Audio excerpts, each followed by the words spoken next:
یارم دل دارم خون چکد از دل حزینم که در کمینم نشست غم.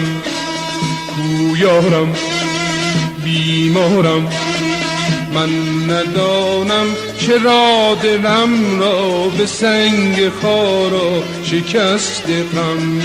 سرشک سوزانم چکد به دامانم ز درد تنهایی.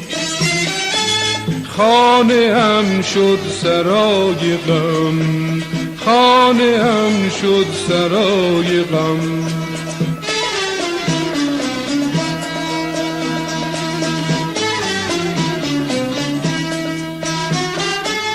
قلب من چون کویر سوزان، چشم من سرد و بی فرو.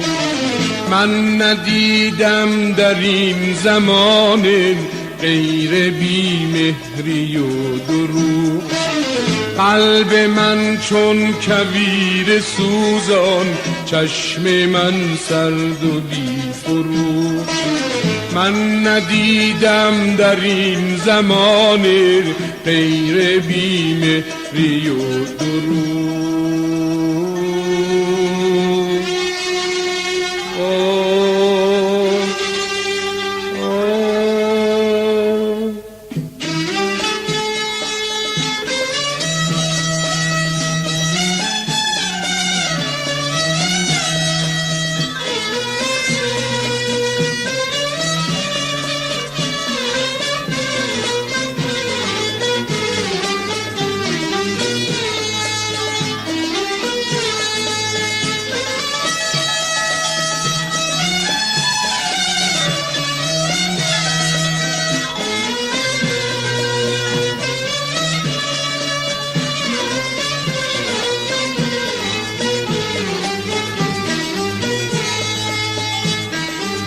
من ز چشمان روزگار چون سرشکی چکیدم، رنگ شادی رو ای خدا به عمر خود ندیدم.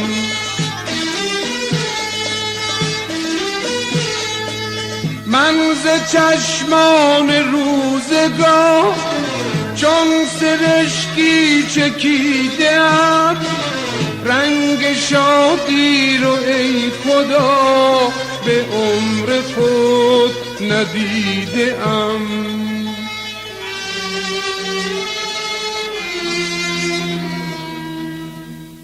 سرشک سوزانم چکد به دامانم ز درد تنهایی.